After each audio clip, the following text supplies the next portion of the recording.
वो खज़ाइन जो हजारों साल से मदफून थे,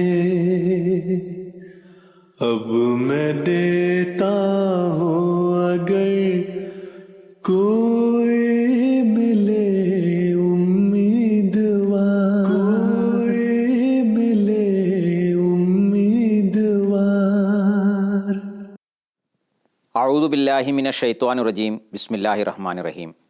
മാന്യ പ്രേക്ഷകരെ, അസ്സലാമു അലൈക്കും വറഹ്മത്തുള്ളാഹി വബറകാതുഹു. പുസ്തകങ്ങളെ പരിചയപ്പെടുത്തുന്ന പരമ്പരയിൽ ഇന്ന് നാം ഹസ്രത്ത് മസീഹി മൗഊദ് അലൈഹിസ്സലാത്തു വസ്സലാമിൻ്റെ ഒരു ഉത്കൃഷ്ട കൃതിയായ മസീഹ് ഹിന്ദുസ്ഥാൻ മേ അഥവാ മസീഹ് ഇന്ത്യയിൽ എന്ന ഗ്രന്ഥത്തെയാണ് പരിചയപ്പെടുത്തുന്നത്. 1891 ഹസ്രത്ത് മിർസ ഗുലാം മുഹമ്മദ് ഖാദിയാനി അലൈഹിസ്സലാത്തു വസ്സലാം നബി സല്ലല്ലാഹു അലൈഹി വസല്ലം തിരുമേനി സമുദായത്തിന് വാഗ്ദാനം ചെയ്ത വാഗ്ദത്ത മസീഹ് താൻ തന്നെയാണെന്ന് അവകാശപ്പെടുകയുണ്ടായി. 1895 ഹസ്രത്ത് മസീഹി മൗഊദ് അലൈഹി സ്വലാത്തു വസ്സലാം ലോകത്തിനു മുന്നിൽ ഒരു വെളിപ്പെടുത്തൽ നടത്തുകയുണ്ടായി. അതായത് ക്രിസ്തീയ ലോകം ദൈവപുത്രനാക്കുകയും ആകാശത്തേക്ക് ഉയർത്തപ്പെട്ടുവെന്ന് അവകാശപ്പെടുകയും ക്രിസ്ത്യാനികളും മുസ്ലിങ്ങളും രണ്ടാം വരവിനായി കാത്തിരിക്കുകയും ചെയ്യുന്ന നസ്രായനായ മസീഹ് അലൈഹിസ്സലാം യഥാർത്ഥത്തിൽ കുരിശിൽ നിന്ന് രക്ഷപ്പെട്ടതിന് ശേഷം സുഖം പ്രാപിച്ച് ഇന്ത്യയിലേക്ക് പലായനം ചെയ്യുകയും ഒടുവിൽ കശ്മീരിലെത്തുകയും ചെയ്തു. അവിടെ ഇസ്രായേൽ ജനതയുടെ കാണാതെ പോയ ഗോത്രങ്ങൾ അധിവസിച്ചിരുന്നു. അവരെ തേടിയാണ് അദ്ദേഹം കശ്മീരിലെത്തിയത്. ഇസ്രായേലിൻ്റെ നഷ്ടപ്പെട്ട ആടുകളിലേക്ക് എത്തിച്ചേരുക എന്നത് അദ്ദേഹത്തിൻ്റെ നിയോഗ ലക്ഷ്യവുമായിരുന്നു. അദ്ദേഹം കശ്മീരിൽ സ്വാഭാവിക മരണമടയുകയും അദ്ദേഹത്തിൻ്റെ ഖബർ ശ്രീനഗറിലെ ഖാനിയാർ മുഹല്ലയിൽ സ്ഥിതി ചെയ്യുകയും ചെയ്യുന്നു. ഈ ഖബർ യൂസ് ആസഫ് എന്ന പ്രവാചകൻ്റെ ഖബർ എന്ന പേരിലാണ് അറിയപ്പെടുന്നത്. ഈ ഒരു വെളിപ്പെടുത്തൽ മതപരമായ വൃത്തങ്ങളിൽ ഒരു പ്രകമ്പനം തന്നെ സൃഷ്ടിക്കുകയുണ്ടായി. നാനാഭാഗത്തു നിന്നും ഈ ആശയത്തിന് എതിർപ്പുകൾ ഉയർന്നു. എന്നാൽ അള്ളാഹു തൻ്റെ നിയുക്ത ദൂതൻ്റെ നാവിലൂടെ ഈ പ്രഖ്യാപനം നടത്തിയപ്പോൾ ഈ സംഭവത്തിന് സ്ഥിരീകരണം നൽകുന്ന അസാധാരണമായ സാക്ഷ്യങ്ങളും നൽകുകയുണ്ടായി. ഇന്ത്യയിൽ 2 പുരാതന നാണയങ്ങൾ കണ്ടെത്തി. അതിലൊന്നിൽ മസീഹ് അലൈഹി ഇസ്ലാമിൻ്റെ പേര് പാലി ഭാഷയിൽ കൊത്തിയിരുന്നു. രണ്ടാമത്തേതിൽ അദ്ദേഹത്തിൻ്റെ ചിത്രവും ഉണ്ടായിരുന്നു. ഇത് മസീഹ് അലൈഹി ഇസ്ലാം ഈ രാജ്യത്ത് തീർച്ചയായും വന്നിട്ടുണ്ടെന്ന സൂചന നൽകുകയാണ്. ഈ കണ്ടെത്തൽ ഹസ്രത്ത് അലൈഹിസ്സലാത്തു വസ്സലാം തൻ്റെ നൂറുൽ ഖുർആൻ എന്ന ഗ്രന്ഥത്തിൽ രേഖപ്പെടുത്തുകയുണ്ടായി.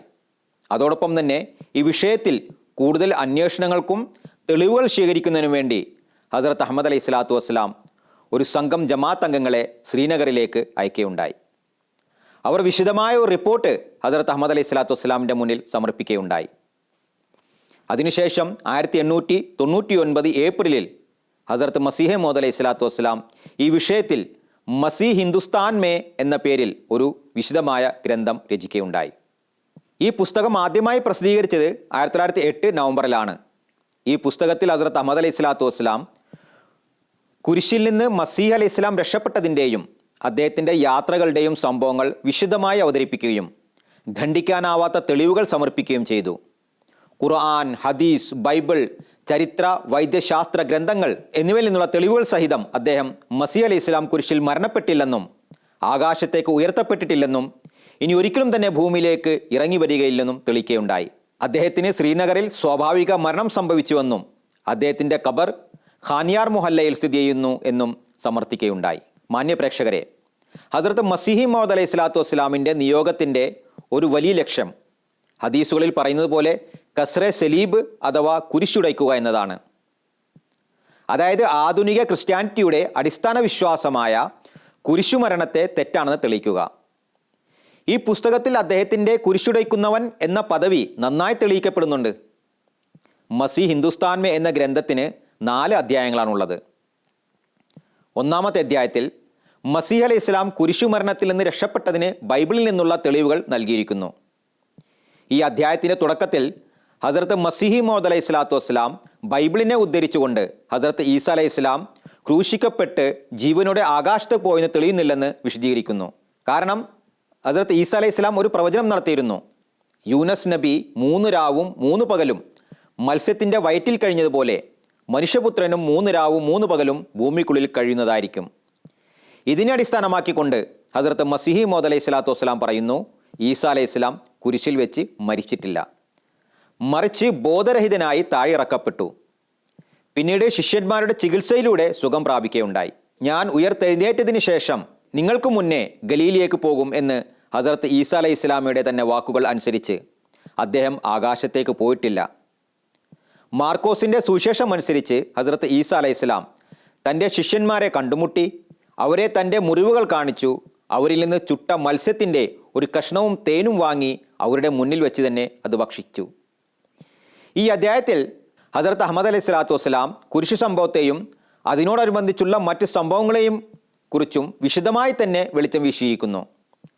ബൈബിളിൽ രേഖപ്പെടുത്തിയ ഈ സംഭവങ്ങളെ അടിസ്ഥാനമാക്കി അദ്ദേഹം ശപിക്കപ്പെട്ട കുരിശുമരണത്തിൽ രക്ഷിക്കപ്പെട്ടുവെന്നും ആകാശത്തേക്ക് ഉയർത്തപ്പെട്ടിട്ടില്ലെന്നും തെളിയിക്കുന്നു. ആകാശാരോഹണത്തിന് ബൈബിളിൽ ഒരു ദൃക്സാക്ഷിയുടെയും സാക്ഷ്യവും ലഭ്യമല്ല. രണ്ടാമത്തെ അധ്യായത്തിൽ ഹസ്രത്ത് മസീഹ് അലൈഹി സ്വലാത്തു വസ്സലാം കുരിശുമരണത്തിൽ നിന്ന് രക്ഷപ്പെട്ടതിന് വിശുദ്ധ ഖുർആനിൽ നിന്നും ഹദീസിൽ നിന്നും ലഭിക്കുന്ന സാക്ഷ്യങ്ങളാണ് വിവരിച്ചിരിക്കുന്നത്. ഹസ്രത്ത് മസീഹി മൗദ് അലൈഹി സ്വലാത്തു വസ്സലാം ഹസ്രത്ത് ഈസാ അലൈഹി സ്വലാമയുടെ സ്വാഭാവിക മരണം വിശുദ്ധ ഖുർആനിലെ 30ഓളം വാക്യങ്ങളിൽ നിന്ന് തെളിയിച്ചിട്ടുണ്ടെങ്കിലും ഈ അധ്യായത്തിൽ അദ്ദേഹം വിശുദ്ധ ഖുർആനിലെ 3 വചനങ്ങൾ അവതരിപ്പിച്ചുകൊണ്ട് അതിൽ നിന്ന് ഹസ്രത്ത് ഈസാ അലൈഹി സ്വലാത്തു വസ്സലാം കുരിശിൽ വെച്ച് മരിച്ചിട്ടില്ലെന്നും പിന്നീട് ഇന്ത്യയിലേക്ക് യാത്ര ചെയ്തുവെന്നും തെളിയിക്കുന്നു. ഇതേ അവകാശവാദത്തെ പിന്തുണച്ച് നബി സല്ലല്ലാഹു അലൈഹി വസല്ലം തിരുമേനിയുടെ ഹദീസുകളും ആ മഹാത്മാവ് അവതരിപ്പിച്ചിട്ടുണ്ട്. മൂന്നാമത്തെ അധ്യായത്തിൽ വൈദ്യശാസ്ത്ര ഗ്രന്ഥങ്ങളിൽ നിന്ന് ലഭിച്ച സാക്ഷ്യങ്ങളാണ് ഉൾക്കൊള്ളുന്നത്.